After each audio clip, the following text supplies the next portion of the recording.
My name is Serafina Mills. I am 29 years old, and the last thing I expected to do on December 23rd was drive through the worst storm Vermont had seen in 11 years. But I did it anyway. I left Portland at 4 in the morning with a thermos of black coffee, a trunk full of wrapped gifts, a foil-covered dish of my grandmother's sweet potato casserole, the recipe she gave only to me, and something fragile sitting right in the center of my chest. Not hope exactly. More like the last version of hope. The kind you carry when you've already been disappointed so many times that you stop calling it hope out loud, because saying the word feels like daring the universe to take it from you. The drive was 24 hours. I stopped twice. The snow started somewhere in upstate New York and didn't quit. There were stretches of highway where I couldn't see past the hood of my car, where my hands stayed locked on the wheel so long they stopped feeling like mine. I played the same 3 songs on repeat because silence made the fear louder. I kept telling myself it would be worth it. My family's farmhouse sat at the end of Turlow Road in a small Vermont township most maps forgot to label. It had been in the Mills name for 3 generations. My grandfather Ephraim had built the wraparound porch himself. My grandmother Glenda had planted the 2 oak trees flanking the gate. I had grown up believing that house was the one place on earth where you were always let in. No matter the hour, no matter the weather. I was about to learn that belief had an expiration date. When I pulled into the driveway at just past 11 at night, the windows were glowing. Cars lined both sides of the gravel path. I recognized my brother Isaac's black pickup, my Aunt Valerie's wagon, my cousin Clovis's dented sedan. Everyone was there. Everyone. I stepped out of the car with snow settling on my shoulders and walked up the porch steps. Before I could even knock, the door opened from inside. Isaac stood in the frame. He looked at me, then past me at my car, then back at me, and the expression on his face wasn't surprise. It wasn't even discomfort. It was the flat, practiced look of someone who had already rehearsed this moment and decided he could live with it. He said, "Sarah, this is immediate family only this year." I thought I had misheard him. I actually tilted my head the way you do when the words don't land in the right order. "I drove 24 hours, I said, quietly, because I couldn't find a bigger voice than that. "I know," he said. "You should have called first." And then the door closed. Not a slam. Not a dramatic crash of wood against frame. Just a soft final click, like the ending of a conversation nobody told me we were having. I stood on that porch for what felt like an entire minute. The casserole was getting cold. The snow was getting heavier. Not a single voice from inside called my name. I walked back to my car. I sat in the dark. I turned on the heat and stared at the farmhouse windows and watched the silhouettes of my family move behind the curtains, warm and whole and unbothered. 20 minutes later my phone buzzed. It was a text from my father Ralph, a man who always presented himself as the calm, reasonable one, the peacekeeper, the one who said family didn't fight on holidays. The text was not meant for me. It was meant for Isaac. It said, "Is she gone? Tell Lorelai to relax. She won't cause a scene." I read it 4 times. Then I put my phone face down on the passenger seat and I sat very, very still, because something inside me had just gone quiet in a way that was much colder than anger. I drove to a motel 12 miles away. I ordered takeout I didn't eat. I opened my laptop and started going through every financial account I had ever connected to my family's name. And that was when the night stopped being about Christmas. Serafina's apartment. Small, neat, warm. She describes it the way someone describes a place they built alone, with pride and a quiet kind of loneliness. Her job as a home health administrator is introduced. She manages care plans for elderly patients. She is organized, precise, and trained to notice things others overlook. She loaded the car the night before. Gifts wrapped in brown paper. A cooler with the casserole. A card for her mother she rewrote 4 times. She has not been home in 3 years. Not since Thanksgiving of the year Isaac married Lorelai. When Lorelai made a comment at the table about Serafina, still renting, and Isaac laughed. Not a cruel laugh. Just the easy laugh of someone who no longer needs to protect you. She tells herself this trip is not about proving anything. She is going because her mother Glenda called in October, voice thinner than she remembered, saying she missed her. She is going because the farmhouse has been in the Mills' name since her grandfather Ephraim broke ground on it with his own hands. She is going because some places belong to you even when people try to make you feel otherwise. The drive from Portland, Oregon to Turlough Road, Vermont. 24 hours of interstate, rest stops, and a snowstorm that begins just past Albany. Serafina describes the highway in winter in specific physical terms. The way the road disappears into white, the way the car shudders in crosswind, the way she grips the wheel until her forearms ache. She stops at a rest stop in Massachusetts to eat a sandwich she barely tastes. She calls no one. Her phone sits silent in the cup holder. She notices this, the fact that no one is checking on her arrival. Her coworker Clyde McGraw had texted the night before. "You sure about this drive, Sarah? That storm looks bad." She had replied, "I'll be fine." She plays the same songs on repeat. She does not turn on podcasts or talk radio because the voices feel like company she hasn't earned yet. She wants to arrive honest, without anything borrowed filling her up. She rehearses what she'll say when the door opens. She doesn't plan a speech. She plans a smile. She wants the first thing they see to be the version of her that isn't tired, isn't waiting for approval, isn't still carrying that Thanksgiving comment. She wants to just walk in and be there. She turns onto the road at 11:17 at night. The farmhouse sits at the far end, lights burning warm in every window. She describes it: the wraparound porch Ephraim built, the 2 oak trees flanking the gate that Glenda planted the year she married Ralph, the snow-covered mailbox with Mills still stenciled on the side in Ralph's careful handwriting. She counts the cars in the driveway: Isaac's black pickup, Aunt Valerie's wagon, her cousin Lydia's hatchback, a rental she doesn't recognize, which will matter later. She sits in the car for 2 minutes before getting out. Not because she is afraid. Because she is giving herself permission to feel it. The hope she has been carrying for 24 hours. She takes the casserole from the cooler. She loops the gift bags over one arm. She walks up the porch steps and before she can knock, the door opens. Isaac. He is wearing a Christmas sweater. He is holding a glass of something warm. He looks at Serafina, and the look on his face is not surprise. It is not guilt. It is the specific expression of someone who has already settled something in their mind, and is now just waiting for the other person to catch up. Isaac, Sarah. This is immediate family only this year. Serafina. I drove 24 hours, Isaac. Isaac. You should have called first. The door closes. Not loudly. That is the detail she will return to again and again in the weeks ahead. The door didn't slam. It closed the way a finished conversation closes, with the quiet certainty that nothing else needed to be said. She stands on the porch. 1 minute. Maybe 2. The snow falls on her shoulders and the top of her head and on the foil cover of the casserole dish. Not a single voice from inside calls her name. She can hear them in there. A burst of laughter, the low sound of a television, chairs scraping against the kitchen floor. Life ongoing, warm, and sealed against her. She drives. No destination. She ends up in the parking lot of an all-night gas station 8 miles from the farmhouse. She does not cry.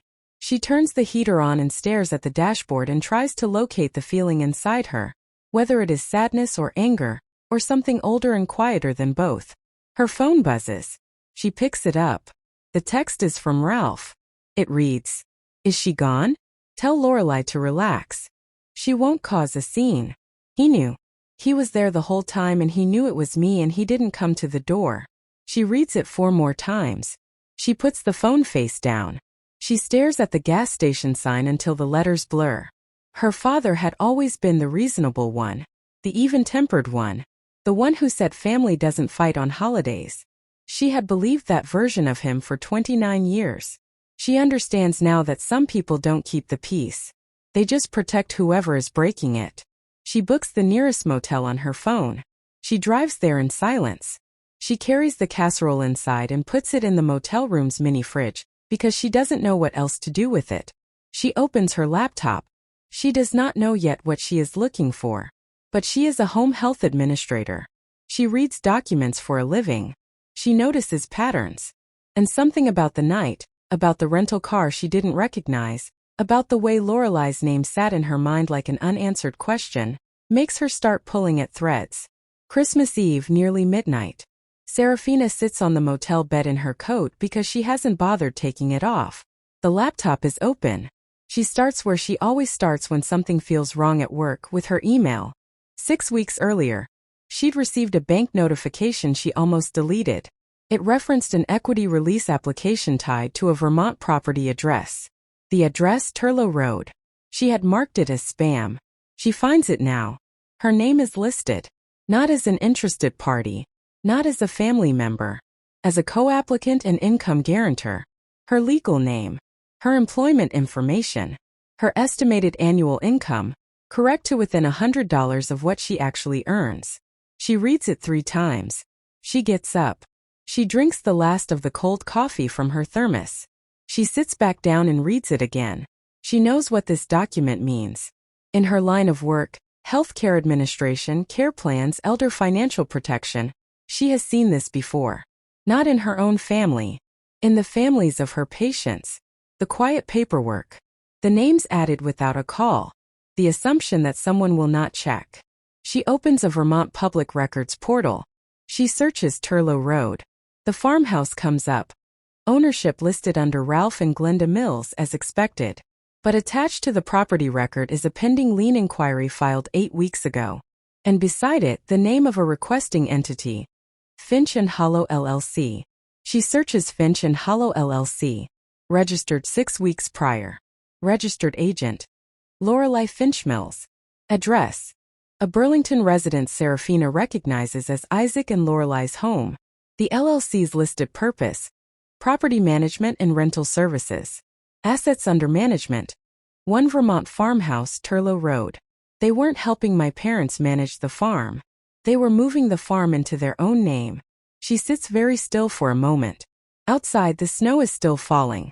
The motel room is quiet except for the hum of the heater. She opens a new folder on her laptop. She names it Evidence. Her phone rings at 8 in the morning. It's Clyde McGraw calling from Portland. Clyde. Please tell me you're not still parked outside their house in the snow. Serafina. I'm in a motel. I found something, Clyde. Clyde. What kind of something? Serafina. The kind that explains why they didn't want me there. She doesn't tell him everything yet. She is not ready to say it out loud. She tells him she'll be fine. She tells him to enjoy his Christmas.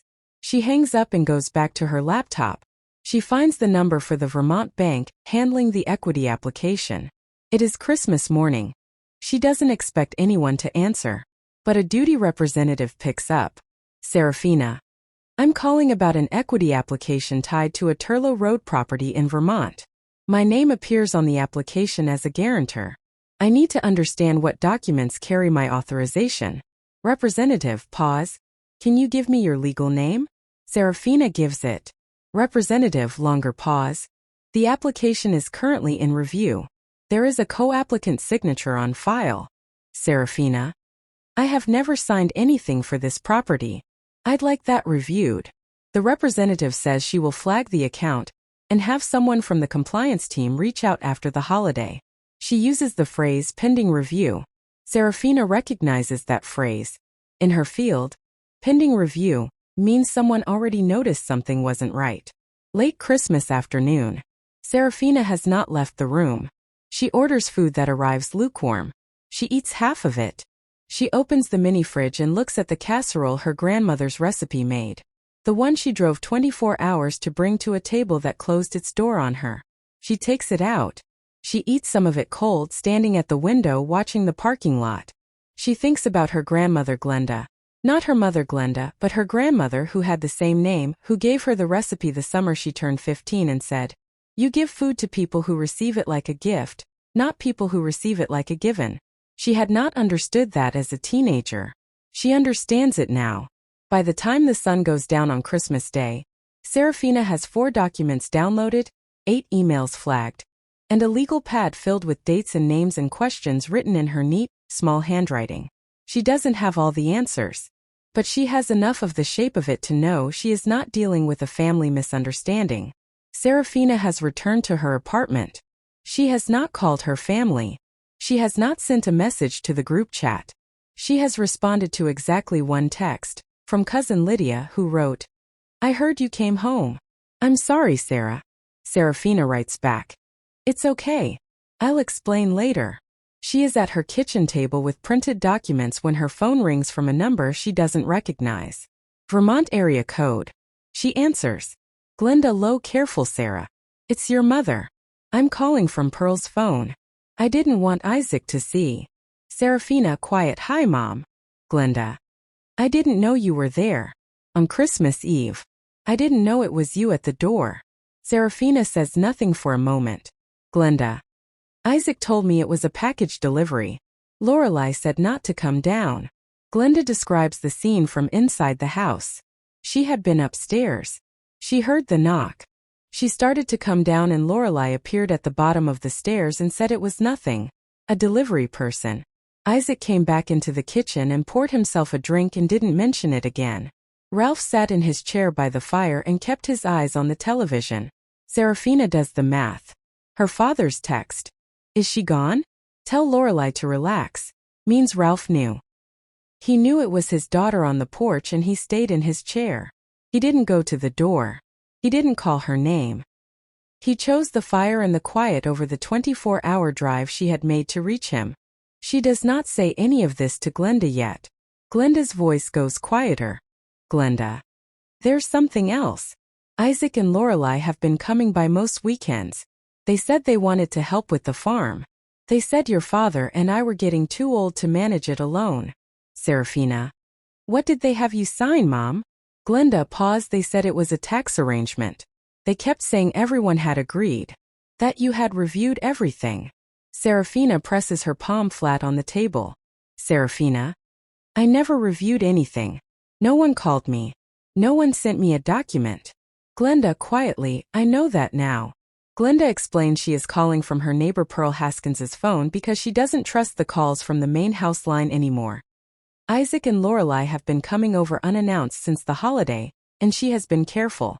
Pearl Haskins, Serafina learns, is 74, sharp, and the person who initially pointed Glenda toward the equity application notice that arrived in the mail 3 weeks ago. Pearl had asked Glenda why a bank was writing to her about a co-applicant named Serafina. Glenda had gone pale. She tucked the letter away and said nothing, waiting. The Christmas exclusion of Serafina had been the thing that finally broke her silence. Serafina thinks about Pearl Haskins, a woman she has never met, a neighbor who noticed a name on a letter and had the quiet courage to ask about it. Sometimes the person looking out for your mother is not anyone in your family. Serafina tells Glenda 3 things. Do not sign anything else. Do not tell Isaac or Lorelai about this call. Send her photos of every document she can safely photograph. After the call, Serafina contacts Megan Doolin, a Vermont property and elder law attorney recommended through a professional contact in her healthcare network. She sends Megan a preliminary summary. The equity application, the LLC filing, the misdirected text, the payment records, the timeline. Megan Doolin. This is not just a family disagreement. What you're describing, the forged guarantor signature, the LLC inserted into a property record without the owner's full understanding. This is a pattern. Serafina. What do I need to do? Megan. Start building a record. Save everything. And don't let them know you're doing it. That evening, Serafina calls Glenda back on Pearl's phone. She asks one question she hadn't asked earlier, not about documents or LLCs or bank applications. She asks, Mom, are the oak trees still okay? The ones you planted when you married Dad? Glenda says yes. They made it through the ice storm. Serafina doesn't know why she needed to know that. Only that the house still having those trees meant something to her. Meant that not everything had been quietly transferred to someone else yet. January. Serafina is at her desk at the home healthcare office in Portland. Clyde McGraw brings her coffee and doesn't ask questions she isn't ready to answer. She works her normal caseload in the mornings. In the afternoons, she works on her evidence folder. She thinks about how much of her job is documentation, care plans, billing records, incident logs. How she has spent 6 years making sure elderly people cannot be financially exploited by the people who are supposed to protect them. She has written training materials on exactly this. She has flagged cases just like this one. She just never imagined she would one day be living inside the same file type. Megan Doolin has made contact with the county clerk's office in the Vermont township where the farmhouse sits. The clerk, Emmett Cross, flags something in the equity application. The signature attributed to Serafina does not match any notarized document on file in her name. The ink date on the signature page is also inconsistent with the application filing date, suggesting it was added after the original document was assembled. Megan emails Serafina. We now have a discrepancy in the signature. This opens a formal fraud inquiry. Out of nowhere, Serafina has not contacted anyone in the family. Lorelai calls. She does not leave a message. She calls 4 times in one afternoon. On the 5th call, she leaves a voicemail. Lorelai, smooth, careful Sarah. I know things got off to a rough start over the holidays. I think there's been a big misunderstanding and I'd really love for us to clear the air. Isaac and I are just trying to help the family. You know how your parents are, they need support. Can you call me back? We can work this out between us. Serafina listens to it once, saves it in the evidence folder, titles it, VC01 Lorelai, January 3rd. Does not call back. She has heard versions of this speech in her professional life. The smooth voice, the framing of exploitation as help, the invitation to work it out between us. Meaning, come back into the circle where we can manage you. She is not going back into that circle. Glenda photographs the documents from Pearl Haskins's kitchen table. The images come through in batches, blurry at first, then clearer as Pearl shows Glenda how to hold the phone steady. Serafina receives 12 photos. Among them, a management agreement transferring day-to-day operation of the farmhouse and its 2 cabin rentals to Finch and Hollow LLC. A draft power of attorney listing Isaac as Glenda and Ralph's representative for all property decisions. A document Serafina does not recognize referencing a Burlington Lake house as a future acquisition pending refinance clearance. She sits with that last document for a long time. They weren't trying to save the farm.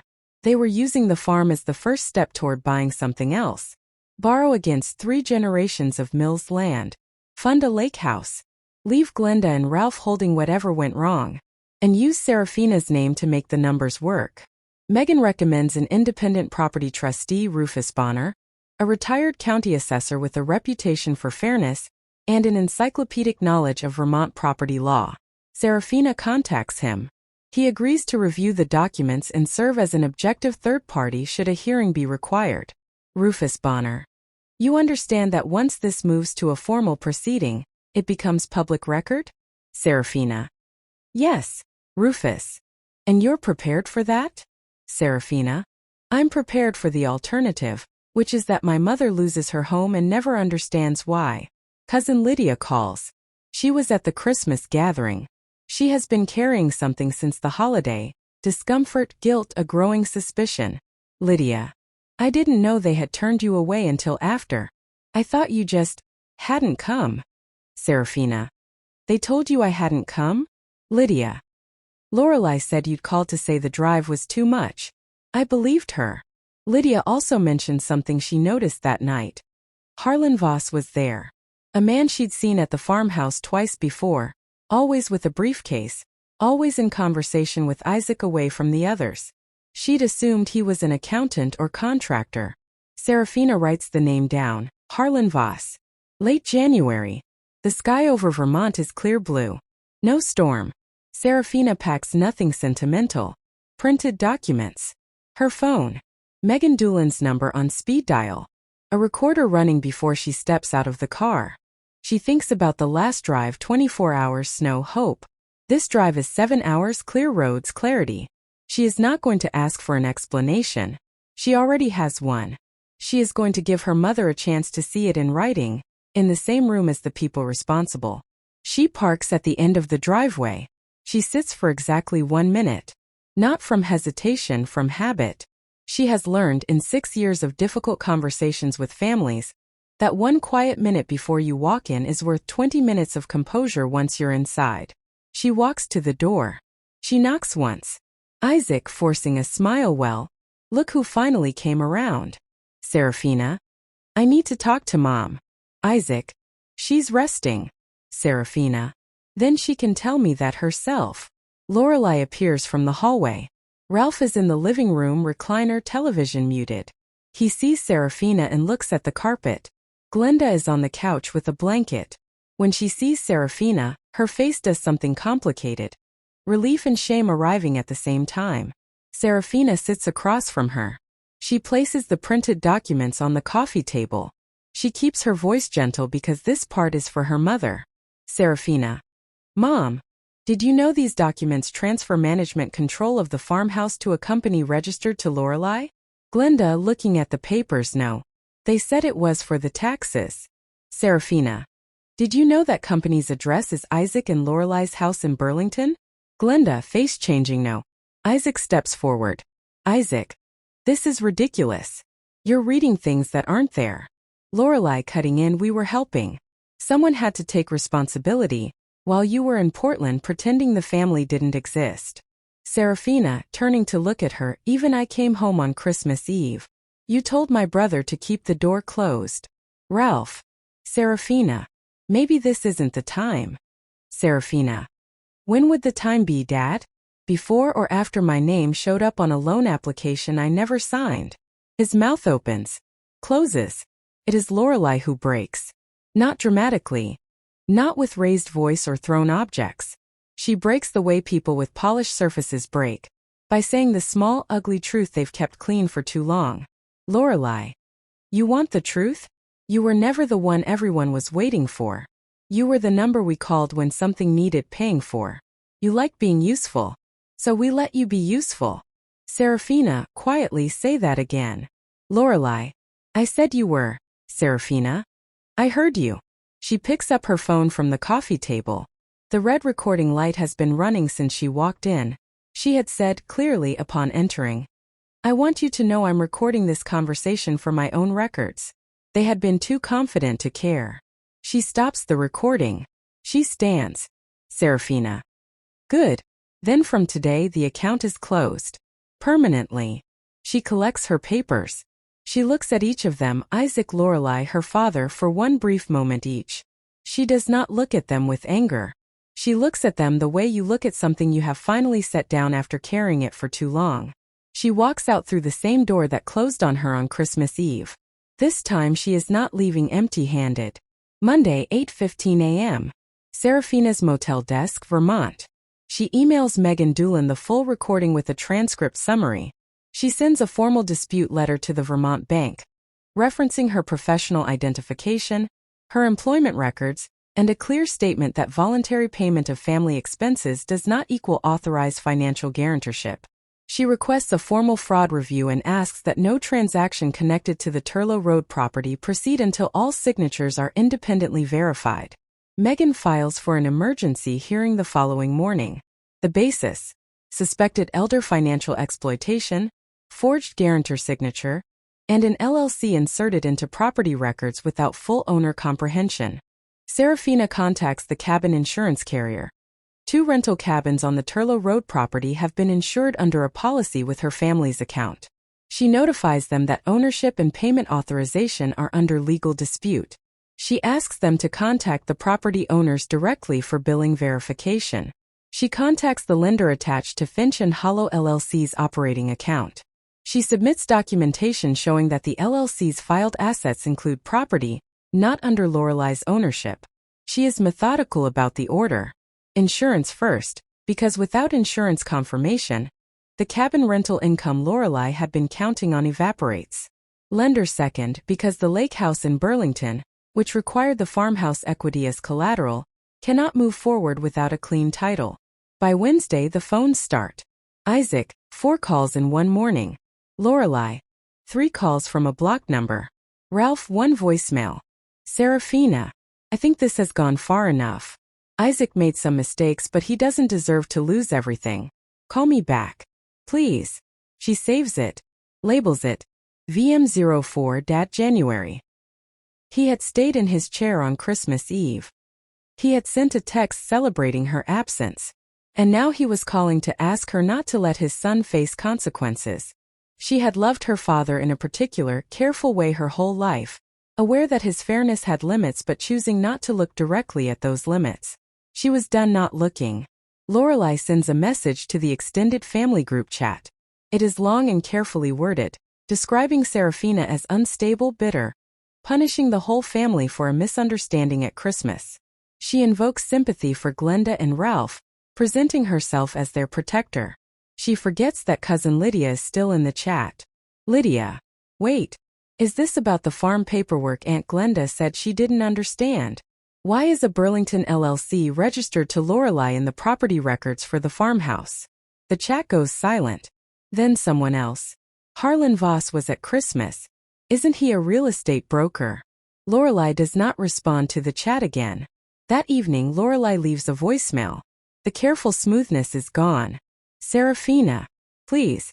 The lake house deposit, we lose it if the equity release doesn't clear. Isaac hasn't slept. Your dad is furious at all of us. I know it looks bad. I know. But please just call me. We can fix this without the lawyers. Serafina saves it. Labels it. VM05 Lorelei. Desperation begins. She does not call back. People who depend on your silence will always describe your consequences as cruelty. She was not being cruel. She was being clear. And clarity, to people who have been living inside comfortable assumptions, can feel like a storm. 3 days before the hearing, Glenda agrees to give a written statement. Serafina does not push her. Megan Doolin visits Glenda at Pearl Haskins's kitchen table, neutral ground, away from the farmhouse and away from Ralph. Glenda's statement is 4 pages. It covers every document she signed, every conversation she had been told Serafina was part of, and every weekend visit from Isaac and Lorelei over the past 6 months. It is careful and specific, and Megan tells Serafina later exactly what a judge needs to see. Glenda. I let too many things happen because I thought keeping the peace was the same as keeping the family together. Serafina. I know, Mom. Glenda. I don't think they're the same thing anymore. The emergency hearing is brief and decisive. Megan Doolin presents the forged signature discrepancy flagged by Emmett Cross, the LLC filing, Glenda's statement, and the recording from the living room. The room is quiet when Lorelei's voice comes through the speaker. You were never the one everyone was waiting for. You were the number we called when something needed paying for. Isaac stares at the table. Ralph closes his eyes. Lorelei sits completely still, her folder open in front of her, her polished expression finally, quietly gone. The judge frees. She thinks about the woman who drove 24 hours through a snowstorm carrying a casserole and a hope and a version of family she had been holding on to past its date. That woman is still in her. She is just not the only version anymore. Serafina makes her first real visit to the farmhouse in February. Not a confrontation, not a hearing, just a visit. She and Glenda stand at the gate in the early evening while the last light catches the snow on the oak tree branches. Glenda. Your grandfather would have liked you, you know. How you handled this. Serafina. I think I got it from you, Mom. Glenda, small smile. Maybe you got the best parts of both of us. They walk inside. The farmhouse is warm. There is no casserole this time. They make something simple together from what is in the refrigerator, and it is better than anything Serafina has eaten in months. Not because of the food. Because of the table. I never got an apology from Isaac. My father eventually said he regretted the text, but regret and repair are not the same word, even if they start the same way. Lorelei never called again after the hearing. I found I needed none of it as much as I thought I would. The win was not that they suffered. The win was that I stopped. Stopped carrying expenses no one thanked me for. Stopped arriving with gifts at doors that were already decided against me. Stopped measuring my place in the family by how useful I could be, and how little I asked for in return. Family can be the most beautiful thing a person belongs to, but belonging has to be mutual. When it isn't, when your name is only useful on a document and your presence is only useful at a distance, that is not family anymore. That is an arrangement. And arrangements can be ended.